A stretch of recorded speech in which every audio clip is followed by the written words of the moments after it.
राना साहब, कौन जिम्मेदार होता है वैसे इस किस्म के केसेस में? वजीर सेहत ये इस्तीफा दो, घर जाओ, यू आर रिस्पॉन्सिबल। इनका लबो लहजा तो देखिए जरा। हेल्थ मिनिस्टर ने इस्तीफा दिया, वजीर आजम ने मंजूर नहीं किया। What is this nonsense? उनसे पूछा गया कि जी आपने इस्तीफा दिया था तो वो कबूल हुआ या नहीं हुआ, तो उन्होंने कहा मैं इस पर कोई बात नहीं करना चाहता। सहाफ़ियों के रैंक्स में भी कुछ ऐसे लोग हैं जो हुकूमत बाद में बात करती है, पहले ये स्पोक्स पर्सन के तौर पे सामने आ जाते हैं। शाह से ज्यादा शाह के वफादार। एग्जैक्टली पहले बच्चे चोरी होते थे और हुए भी, माजी में रिपोर्ट हुआ।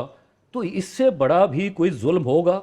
इस अशराफिया के बच्चे ना तो पाकिस्तान के तालीमी इदारों से तालीम हासिल करते, सरकारी तालीमी इदारों से, सही, और ना ही ये अशराफिया और इनके खानदान सरकारी अस्पतालों में इलाज करवाते हैं। इनको और इनके खानदानों को डब्लू पासपोर्ट्स भी मिल जाते हैं। जो आम मरीज है उसको वहां पर स्ट्रेचर भी नहीं मिलता। Exactly. उसके लवाकिन फुटपाथ पे बैठे होते और हैं इनके लिए बाहर। पूरा पूरा फ्लोर जो और है वो इनके लिए एलोकेट हो जाता है। वज़ीर आज़म ने नोटिस लिया सर, वज़ीर आज़म ने नोटिस लिया। क्या नोटिस का क्या हुआ फिर? एक वार्ड है, वहां पर बच्चे हैं, वो अनअटेंडेड छोड़े हुए होते हैं। वहां पर किसी की ड्यूटी नहीं थी, वहां पर कोई पैरामेडिकल स्टाफ नहीं था, कोई डॉक्टर नहीं था, कोई नर्स नहीं थी। उन माओं का क्या होगा जिनकी गोद उजड़ गई? किसकी वजह से उजड़ी है? वज़ीर सेहत को चाहिए, अगर वज़ीर आज़म ने नहीं भी मेरा इस्तीफा एक्सेप्ट किया, मैं जा रहा हूँ जी। बिल्कुल, मैं इखलाकी तौर पर मैं समझता ही नहीं हूँ। मैं कहता हूँ ये this is my exactly responsibility and lead from the front. सियासी मजबूरियां हैं कि एमक्यूएम के बगैर हुकूमत भी नहीं चलती। बेहिसी से ज्यादा आप नहीं समझते नाअहली है ये?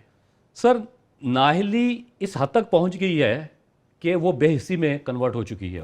बिस्मिल्लाहिर्रहमानिर्रहीम। सुनो पॉडकास्ट में मैं हूं मोहम्मद कामरान खान और मेरे साथ हैं राना कैसर साहब।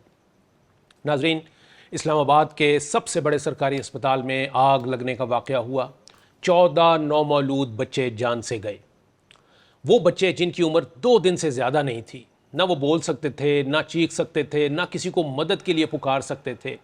ये तो हकीकत थी, लेकिन सवाल यहाँ ये पैदा होता है कि वहाँ पर ऑन ड्यूटी स्टाफ कहाँ था जो ये नौबत आई कि जी ये 14 बच्चे जो हैं वो हादसाती तौर पर लगने वाली आग में खाकस्तर हो जाएं। इसके लिए इंक्वायरी कमेटी बनाई गई है वज़ीर आज़म की जानिब से, वो तहकीकात कर रही है। लेकिन इसकी एक अपरेंट ज़िम्मेदारी जो है, प्राइमरी रिस्पॉन्सिबिलिटी जो है, वो तो बज़ाहिर नज़र आ जाती है। राना साहब, कौन ज़िम्मेदार होता है वैसे इस किस्म के केसेस में? इस शोबे के इंचार्ज कौन हैं? वो हैं वज़ीर सेहत। ठीक है।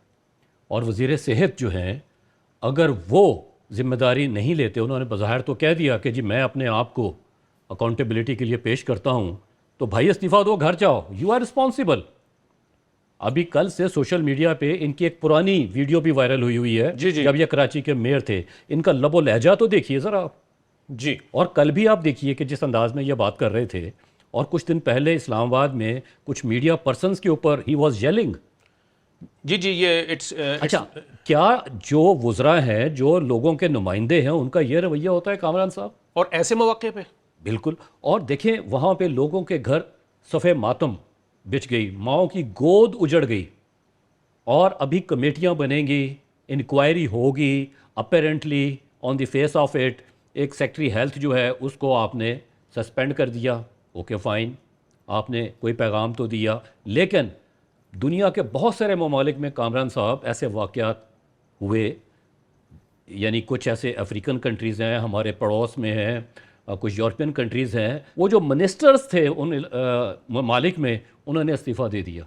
ठीक, ये होता है तरीका अपने आप को कटहरे में लाने का और अकाउंटेबिलिटी के लिए पेश करने का, अखलाकी जिम्मेदारी कबूल करने। एग्जैक्टली। लेकिन प्रॉब्लम क्या है? वज़ीर आज़म साहब ने हेल्थ मिनिस्टर को बुलाया, उनको तो चाहिए था कि फ़ौरन ही उनको सैक कर देते। लेकिन कुछ जो हुकूमत के तर्जुमान हैं, गैर सरकारी तर्जुमान जो मीडिया में बैठे हुए हैं, वो कल से ये तावीलें दे रहे हैं कि जनाब हेल्थ मिनिस्टर ने इस्तीफ़ा दिया, वज़ीर आज़म ने मंजूर नहीं किया। What is this nonsense?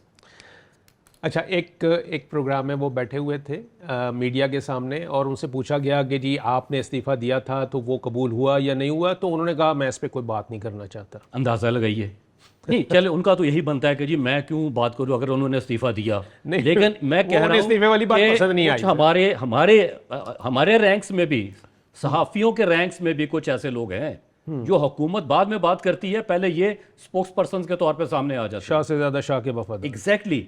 तो इसलिए कहते हैं ना, जर्नलिज्म रेस्ट इन पीस, वो भी एक बात है। दूसरा, ये Pakistan institute of medical sciences जो है, अब ये हेल्थ इंस्टीट्यूट से ज़्यादा डेथ इंस्टीट्यूट बन गया है। ये पहला वाक़या नहीं है कामरान साहब यहाँ पे, इससे पहले भी बहुत सारे वाक़यात हुए। अब देखिए कि इमरजेंसी एग्जिट जो है ख़ास तौर पे चिल्ड्रन वार्ड का, जी, ये जो जच्चा बच्चा वाला वार्ड है यहाँ पे, वो कह रहे जी पहले बच्चे चोरी होते थे और हुए भी, माजी में रिपोर्ट हुआ। तो इससे बड़ा भी कोई जुल्म होगा कि एक अस्पताल से नौमलूद बच्चे जो हैं वो चोरी हों? यानी कि ये क्या मजाक क्या है ये? कोई बात समझ में आती है? बिल्कुल। ठीक है, तो फिर वो मोहसिन नकवी साहब कहते थे सिस्टम हैज कोलैप्स। और भाई इट टुक 80 ईयर्स ये सिस्टम नाकाम हुआ है जो, तो उसकी वजह क्या है? चले मोहसिन नकवी साहब तो अब आए ना सिस्टम में, तो जो जिम्मेदारान हैं जो पिछले 50 साल से कम इस मुल्क पे हुक्मरानी कर रहे हैं, चाहे सूबों में चाहे मरकज़ में, जिम्मेदार तो वो हैं। क्या किया? आप हर साल का जो बजट बनता है जो वफाकी हुकूमत लेके आती है और सूबाई हुकूमतें लाती हैं, कामरान साहब कभी गौर करें कि उस बजटरी एलोकेशंस जो हैं उसमें हेल्थ और एजुकेशन के लिए क्या है? उसकी वजह है इस अशराफिया के बच्चे ना तो पाकिस्तान के तालीमी इदारों से तालीम हासिल करते, सरकारी तालीमी इदारों से, सही, और ना ही ये अशराफिया और इनके ख़ानदान सरकारी अस्पतालों में इलाज करवाते हैं। ये तो अमेरिका और यूरोप के अस्पतालों में जाते हैं इलाज करवाने। और फिर अंदाज़ा लगाइए, पिछले दिनों आपको याद है वो ब्लू पासपोर्ट वाली बात हुई थी, तो इनको और इनके ख़ानदानों को तो ब्लू पासपोर्ट्स भी मिल जाते हैं। चले ख़ानदानों को नहीं, कम अज़ कम इनको मिल जाते हैं। तो अगर आप चाहते हैं कि ये निज़ाम ठीक हो कामरान साहब, तो उसके लिए कुछ ऐसे स्टेप्स लेने पड़ेंगे। लेकिन फिर क्या मसला है कि इनके फिर फंडामेंटल राइट्स सामने आ जाएंगे इस प्रिविलेज क्लास के, ये जो चोजन फ्यू हैं। वो क्या काम साहब, इनके ऊपर पाबंदी लगनी चाहिए कि अगर यह सियासत में हैं, MPA हैं, MNA हैं, सेनेटर्स हैं, वज़ीर हैं, वज़ीर आज़म हैं, वज़ीर आला हैं, तो ये पाकिस्तान से बाहर इलाज नहीं करवाएंगे। इनको पता चले कि यह पाकिस्तान के सरकारी अस्पतालों का क्या हाल है, और ये प्राइवेट हॉस्पिटल्स में भी इनको इजाज़त नहीं होनी चाहिए, ताकि इनको पता चले कि पाकिस्तान के सरकारी अस्पतालों में एक आम आदमी जो है उस पर क्या गुजरती है। इनके बच्चों को बैरून मुल्क तालीम की इजाज़त नहीं होनी चाहिए, लेकिन वहाँ पे कहेंगे ये तो हमारा बुनियादी हक है। भाई आपका बुनियादी हक है, ये जो 25 करोड़ आवाम के साथ आप कर रहे हैं जिनके हकूक आपने गसब कर लिए हुए हैं, और वो जो बच्चे जिनकी अमवात हुई, कौन जिम्मेदार है? बात तो वही है, जिम्मेदार तो यही है। जैसे मैंने कहा कि रियासत बुनियादी तौर पे गारंटी करती है आपके जानो माल के तहफ़्फ़ुज़ की, तो ये Pakistan institute of medical sciences जो है ये तो एक डेथ इंस्टीट्यूट बन गया। सब ये जो आपने बात की ना कि जी इनके इलाज जो हैं वो यहाँ होने चाहिए, वो उनके इलाज यहाँ पर होते हैं और वो बड़ी VIP प्रोटोकॉल के साथ होते हैं। पूरा जनाब आप देखिए प्रोटोकॉल होता है, और डाले जाते हैं टेंटेड ग्लासेस वाले, उनके साथ सिक्योरिटी गार्ड्स होते हैं। एग्जैक्टली तो जो मरीज है, जो आम मरीज है, उसको वहां पर स्ट्रेचर भी नहीं मिलता। उसके लवाकिन फुटपाथ पे बैठे होते हैं और इनके लिए पूरा फ्लोर जो है वो एलोकेट हो जाता है। जी,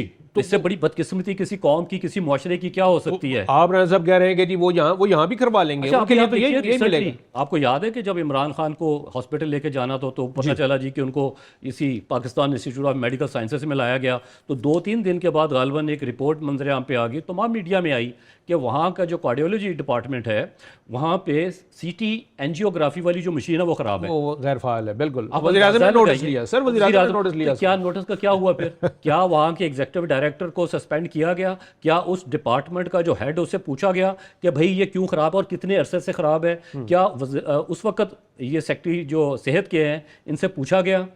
क्या उस वक्त वज़ीर सेहत से पूछा गया कि व्हाट इज़ दिस नॉनसेंस, ये हो क्या रहा है? और देखिए वफाकी हुकूमत के पास तो मेरे ख्याल पूरे पाकिस्तान में 3-4 हॉस्पिटल्स हैं जी, इतनी है इस्लामाबाद। ठीक है, और इस्लामाबाद में अगर देखा जाए तो 2 हॉस्पिटल्स जो हैं वो वफाकी हुकूमत के पास हैं, एक पॉलीक्लिनिक जी और एक ये पिम्स। अगर आप 2 अस्पताल ही नहीं संभाल सकते तो आप पूरे मुल्क को कैसे संभालेंगे? यही वजह है कि निज़ाम कोलैप्स हुआ है। सर वो कहते हैं कि जनाब वो सारा जो है ना इतना ज़्यादा इन्फ्लक्स है, इतनी ज़्यादा तादाद में आते हैं कि we are unable to cater the each and every patient. Again who is responsible? ठीक है, अर्ली 1980s में ये Pakistan institute of medical sciences बना। ठीक है जी, उस वक्त की जो पॉपुलेशन थी उसको ये कैटर करने के लिए था। तो क्या जब आप प्लान करते हैं तो आप फ्यूचर को भी फोर्सी कर रहे होते हैं या नहीं? सही, कोई भी आप प्लानिंग करते हैं तो आपका ये कंपोनेंट होता है कि जनाब आज हमारी ये ज़रूरत है, आने वाले दिनों में हमारी ज़रूरत बढ़ेगी, तो उसके लिए एक्सटेंशन और एक्सपेंशन का जो एक अमल है, मैकेनिज्म है वो उसके अंदर मौजूद होता है। बिल्कुल। लेकिन ऐसा नहीं। अच्छा, अगर आप ये कहें कि जी तादाद बढ़ गई मरीज़ों की, गिलगित बल्तिस्तान से भी आते हैं, केपी से भी आते हैं, आज़ाद कश्मीर से आते हैं और रावलपिंडी के गिरदनवा से भी हाँ, लोग वो आते डिफेंस हैं। यही पेश करते हैं। एग्जैक्टली। तो आपने कोई ऐसे स्टेप्स क्यों नहीं लिए कि इस्लामाबाद में मज़ीद हॉस्पिटल्स जो हैं वो कायम किए जाएं? क्यों नहीं लिए? कौन जिम्मेदार है? अच्छा, कल वजीर साहब कह रहे थे मुझे तो 1 साल 2 माह हुए। अच्छा भाई, अगर आपको 1 साल 2 माह हुए, इन 1 साल 2 माह में आपने बहुत काम किया होगा, वी अप्रिशिएट। लेकिन आप ये बताइए कि ये जो सूरत हाल है कि मरीज़ ज़्यादा हैं, गुंजाइश कम है हॉस्पिटल्स में, तो इस हवाले से कोई आपने प्लान तैयार किया, कुछ समरी बनाई, वज़ीर आज़म को सबमिट की, वफाकी काबीना में लेके आए, नेशनल असम्बली या सेनेट ऑफ पाकिस्तान में पेश की? नहीं। हाँ, कोई नहीं हुआ। और राणा साहब, दूसरी बात ये कि जो इस वाक़े की हम बात कर रहे हैं कि आग लगने की, तो आप इसको वहाँ पे कवर नहीं ले सकते इस बात का कि जी बंदे बहुत ज़्यादा आते हैं इस वजह से आग लग गई। मतलब ये हो नहीं सकता। देखिए, पहली बात यह है कि जैसे मैंने आपसे कहा कि अगर बच्चे वहाँ से चोरी हुए तो इसका मतलब ये नहीं है आप तमाम दरवाजे बंद कर दें। बच्चे चोरी होने की वजह आपकी नाअहली है कि आपके पास इंतज़ामी मामलात में आपकी जो कारकर्दगी है वो बिल्कुल ज़ीरो है। राणा साहब, मेरी तो अकल में ये बात नहीं आ रही कि एक वार्ड है, वहाँ पर बच्चे हैं, वो अनअटेंडेड छोड़े हुए होते हैं, वहाँ पर किसी की ड्यूटी नहीं थी, वहाँ पर कोई पैरामेडिकल स्टाफ नहीं था, कोई डॉक्टर नहीं था, कोई नर्स नहीं थी, कोई इस किस्म का मतलब है जो है वहाँ पर कोई ऑन ड्यूटी था ही नहीं। कामरा साहब, होता क्या है, और आग लगती है राणा साहब तो पहले धुआं उठता है। एग्जैक्टली। अच्छा, वहाँ पे स्पार्क होगा, आग लगेगी, कुछ अंगारियाँ होंगी, लेकिन होता पता क्या है, आप किसी भी सरकारी अस्पताल में कामरा साहब चले जाइए, अकाउंटेबिलिटी का कोई मैकेनिज्म नहीं है। जितना पैरामेडिक स्टाफ होगा, इवन डॉक्टर्स जो ड्यूटी पे होंगे, वो क्या होंगे, मोबाइल फ़ोनों पे लगे होंगे। ये हाल हो चुका हुआ है हमारे इदारों का। और ज़िम्मेदार कौन है? वज़ीर आज़म साहब ने जनाब जो है मगरमच्छ के आंसू रो दिए, बाकी भी होंगे मगरमच्छ के आंसू रो देंगे। उन माओं का क्या होगा जिनकी गोद उजड़ गई? किसकी वजह से उजड़ी है? जिम्मेदारी तो ले ना, वज़ीर सेहत को चाहिए। अगर वज़ीर आज़म ने नहीं भी मेरा इस्तीफ़ा एक्सेप्ट किया, मैं जा रहा हूँ जी। बिल्कुल, मैं इखलाकी तौर पे मैं समझता ही नहीं हूँ। मैं कहता हूँ ये this is my exactly responsibility and lead from the front, कि नहीं जनाब जिम्मेदारी ली है मैंने। लेकिन क्यों? फिर वो नहीं सर, नहीं ऐसा ना करें ना, सियासी मजबूरियाँ हैं कि MQM के बगैर हुकूमत भी नहीं चलती।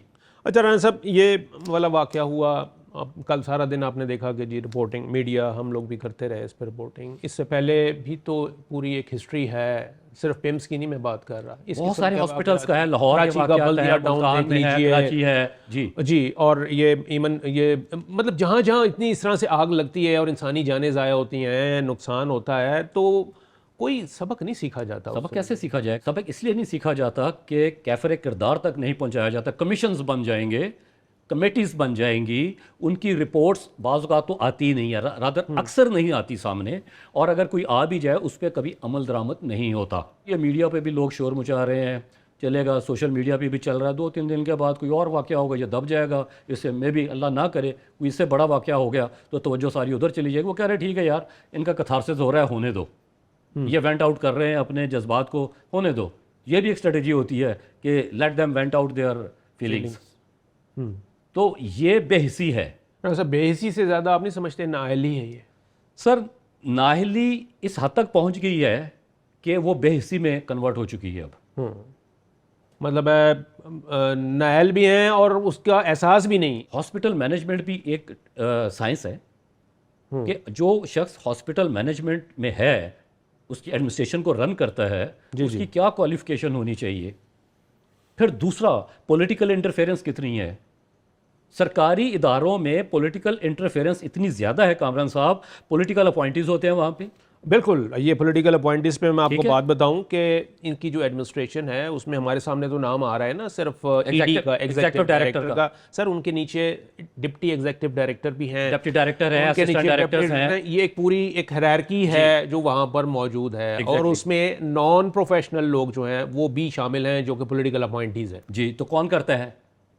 जो बातें आज कर रहे हैं कि निज़ाम कोलैप्स कर गया, यही लोग हैं ना।